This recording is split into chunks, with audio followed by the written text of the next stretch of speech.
Hi, everybody. Joey here, just checking in. Just got back from the park. My human Tina took me there today, and we had a great time. And I have a story to tell you. While I was there at the park, I overheard a son and a father talking.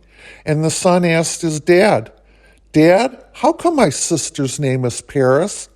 And the father said, "Well, I'll tell you. It's because when your mother and I went on a trip to Paris, that's when your sister was conceived. So we named her Paris. Why do you ask? Quarantine?" Anyway, come on, don't shoot the messenger.